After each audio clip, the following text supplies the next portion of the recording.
ഞാനൊരിക്കലും ശബരിമലയ്ക്ക് പോയിട്ടുണ്ട്. വെറുതെ തമാശന് പോയതാണ് ഞാൻ ശബരിമലയ്ക്ക്. പക്ഷെ അവിടെ ചെന്നപ്പോഴാണ് ഇതിൻ്റെ ഒരു മകരജ്യോതി ആര് കത്തിച്ചാലും കൊള്ളാം, എന്തായാലും കൊള്ളാം. പക്ഷേ ഇതുണ്ടാക്കുന്ന ഒരു ഇമോഷൻ്റെ മനുഷ്യരുടെ ശബ്ദം ഇങ്ങനെ ശരണയ്യപ്പ എന്നുള്ള വിളികള് തിരമാല പോലെ ഇങ്ങനെ അടിക്കുന്നത് നമുക്കിങ്ങനെ എക്സ്പീരിയൻസ് ചെയ്തു.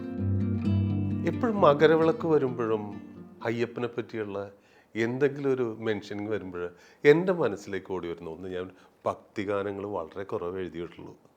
കാരണം ഇല്ലാത്ത ഒരുപാട് ഭക്തന്മാരെ, അതിൻ്റെ പല ലെവലിലുള്ള സ്പിരിച്വാലിറ്റിയുടെ പല ലെവലിലുള്ള ഒരുപാട് പേരെ പരിചയമുള്ളത് കൊണ്ടിട്ട് എനിക്ക് പറ്റിയ പണിയല്ല എന്ന് വെച്ചിട്ട് ഞാൻ എഴുതാത്ത ഒരു സെക്ഷനാണ്.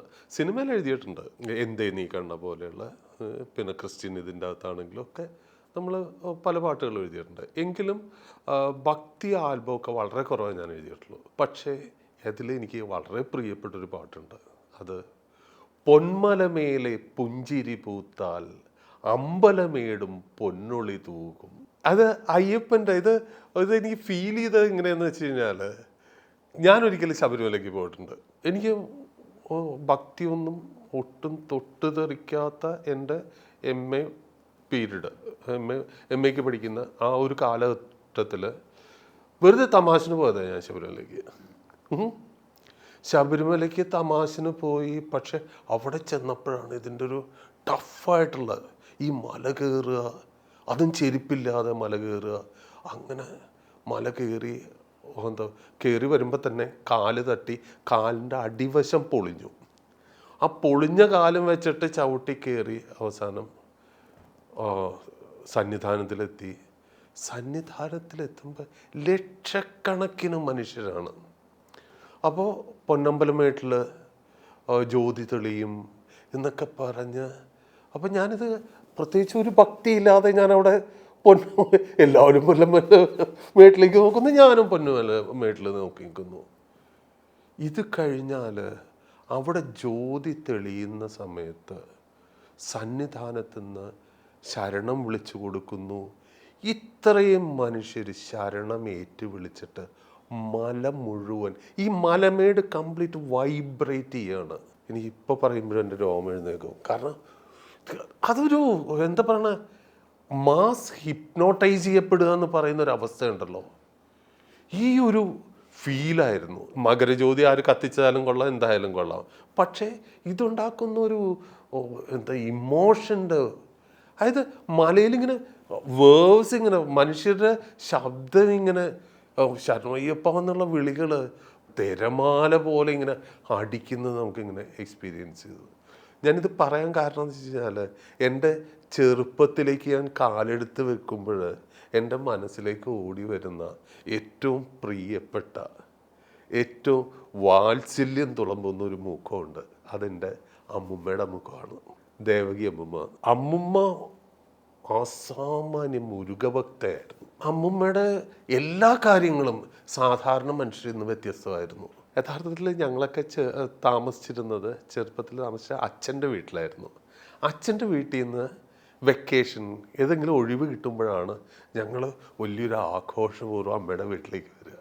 ഈ അമ്മയുടെ വീടിൻ്റെ പ്രത്യേകത, തമ്മിൽ ഒരു 2 കിലോമീറ്ററിൻ്റെയൊക്കെ ദൂരം ഉള്ളെങ്കിൽ തന്നെ ഈ പാലാരിവട്ടത്തുള്ള, ഇന്നത്തെ പാലാരിവട്ടമല്ല, അതെന്ന് പറഞ്ഞു കഴിഞ്ഞാൽ അമ്മയുടെ വീട് എത്ര ഏക്കർ സ്ഥലത്ത് 3 വശവും വെള്ളത്താൽ ചുറ്റപ്പെട്ട ഒരു ഉപദ്വീപോ മറ്റൊക്കെ എന്നും നമുക്ക് പറയാൻ പറ്റുന്ന ഒരു സ്ഥലമായിരുന്നു. ഈ ആകെ കൂടെ തറവാടും പിന്നെ വേറൊരു അപ്പൂപ്പൻ്റെ അനിയൻ്റെ വീട്, അങ്ങനെ 2-3 വീടുകൾ മാത്രമാണ് അത്രയും സ്ഥലത്തുള്ളത്. ബാക്കി മുഴുവൻ മരങ്ങളാണ്. പിന്നെ ഇവിടെയുള്ള എല്ലാ കാര്യവും ഞങ്ങൾ കലൂർ വീടുമായിട്ട് ചിന്തിക്കാൻ പറ്റാത്ത തരത്തിൽ വ്യത്യസ്തമായിരുന്നു. അത് നമ്മൾ ഇപ്പോൾ ആഫ്രിക്കൻ ഭൂഖണ്ഡം എന്നൊക്കെ പറയുന്നത് പോലെ ടോട്ടലി ഇതൊരു 3 വശം വെള്ളത്താൽ ചുറ്റപ്പെട്ട ഒരു ഭൂഖണ്ഡം, വേറൊരു ഭൂഖണ്ഡം, വേറെ ജീവികൾ. ഇവിടെയുള്ള മനുഷ്യർ മുഴുവൻ വേറെ തരത്തിലായിരുന്നു. ഇപ്പോൾ കലൂര് അച്ഛൻ്റെ അമ്മയൊക്കെ ഉണ്ടെങ്കിൽ തന്നെ അച്ഛൻ്റെ അമ്മ ഭയങ്കര സ്ട്രിക്റ്റ് ആയിരുന്നു. എല്ലാം കൺട്രോൾ ചെയ്യുന്ന എത്രയോ പേര്, 60 ആൾക്കാരൊക്കെ ആയിരുന്നു അച്ഛൻ്റെ വീട്ടിൽ. അത്ര വലിയ കൂട്ടുകുടുംബമായിരുന്നു. അവിടെ ഭയങ്കര ഡിക്റ്റർ പോലെയുള്ള അച്ഛൻ്റെ അമ്മ. പക്ഷെ ഇവിടെ വന്നു കഴിഞ്ഞാൽ അങ്ങേറ്റം പയസ്സായിട്ട്. അത് മാത്രമല്ല, ഇവിടുത്തെ ഭൂപ്രകൃതി എല്ലാം ഇതിനനുസരിച്ചും മറ്റൊരു ലോകമായിരുന്നു. കാരണം തടിപ്പാലം, തെങ്ങിൻ്റെ തടിപ്പാലം കടന്നിട്ടാണ് ഞങ്ങൾ ആ തറവാട്ടിലേക്ക് വരുന്നത്. ഇത് മുഴുവൻ അതായത് സൂര്യപ്രകാശം ഉള്ളിൽ വീഴാത്ത തരത്തിൽ തിക്കായിട്ട് വളർന്നു നിൽക്കുന്ന അസാമാന്യ വലിപ്പമുള്ള മരങ്ങൾ, വലിയ പുളികൾ, പ്ലാവുകൾ. പോരാത്തതിന് ഇതിലുള്ള എല്ലാ മനുഷ്യരും സാധാരണ മനുഷ്യരുടെ ഒരു ഭാവമുള്ള ആൾക്കാരല്ല, വേറെ ജീവികളാണ്. അത് മനുഷ്യർ മാത്രമല്ല, ഒരു കരിങ്കുരങ്ങ്, പിന്നെ വയസ്സായി കണ്ണ് കാണാത്ത ഒരു പട്ടി ഉണ്ടായിരുന്നു, ഒരു നായ. അപ്പം ഇതിന് പാമ്പ് ഊതിയിട്ട് കണ്ണ് പോയതാണെന്നൊക്കെയാണ് പറയുന്നത്, നമ്മൾ ചെറുപ്പത്തിൽ കേൾക്കുന്നത്. അപ്പം ഇങ്ങനെ ഇത് മാത്രമല്ല, അമ്മുമ്മയെ കാണാൻ വേണ്ടി രാവിലെ എത്തുന്ന കുറേ ആൾക്കാരുണ്ട്. ഒരു ആനക്കാളിയമ്മ ഉണ്ടായിരുന്നു. ആനക്കാളിയമ്മ ബ്ലൗസൊന്നും ഇടില്ല, ഒരു മുണ്ടും തോളത്ത് മാറിടം മറച്ചിട്ട് വേറൊരു തുണിയാണ് ഇട്ടിരിക്കുക. സൈസ് കൊണ്ടിട്ടാണ് കാളിയമ്മയുടെ പേര് ആനക്കാളിയമ്മയായത്, നല്ല സൈസും. അപ്പോൾ അമ്മുമ്മയുടെ ക്ലോസ് ഫ്രണ്ടാണ്, അമ്മുമ്മയുടെ ഒരു ബോഡി ഗാർഡ് എന്നൊക്കെ പറയുന്ന തരത്തിലാണ് ആനക്കാളിയമ്മ. പിന്നെ അത് കൂടാതെ വേറെ കുറേ പേര് ഈ തറവാടിൻ്റെ പല പല പല ദൂരങ്ങളിൽ മാവിൻ്റെ ചുവട്ടിൽ ഒരു ഉള്ളാടുത്തി ഉണ്ടാവും, ഇവരോടെ ഉണ്ടാവും. അമ്മുമ്മ രാവിലെ തന്നെ കട്ടൻ ചായയും പപ്പടമാണ് ഇവർ സൽക്കരിക്കാനായിട്ട് കൊടുക്കുന്നത്. ഇത് കഴിഞ്ഞാൽ ഉച്ചക്ക് ചോറ് കൊടുക്കും. ഇതെല്ലാം ആസ്വദിച്ച് ഇവരെല്ലാം ട്രീറ്റ് ചെയ്യുകയായിരുന്നു അമ്മുമ്മയുടെ പ്രധാന ഹോബി. ഇത് കൂടാതെ സിനിമ കാണും. എൻ്റെ ഓർമ്മയിലെ ആദ്യത്തെ സിനിമ അത് കന്ദൻ കരുണ എന്ന് പറയുന്ന പടം.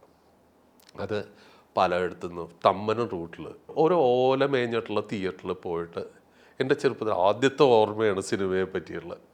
അങ്ങനെ അതിൽ അധികം സീൻസൊന്നും ഞാൻ ഓർക്കുന്നില്ല.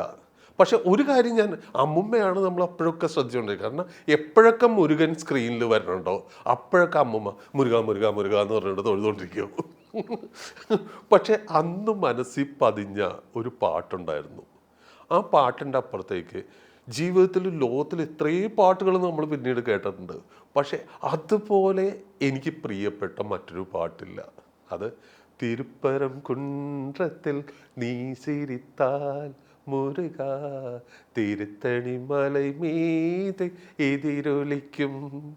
യഥാർത്ഥത്തിൽ മനസ്സിൽ കിടന്ന ആ പാട്ടിനോടുള്ള ഇഷ്ടമാണ് പൊന്മലമേലേ പുഞ്ചിരി പൂത്താൽ അമ്പലമേടും പൊന്നൊളി തൂകും എന്ന് ഞാൻ എഴുതാൻ കാരണം തിരുപ്പരം കുன்றത്തിൽ ആ പാട്ടാണ്.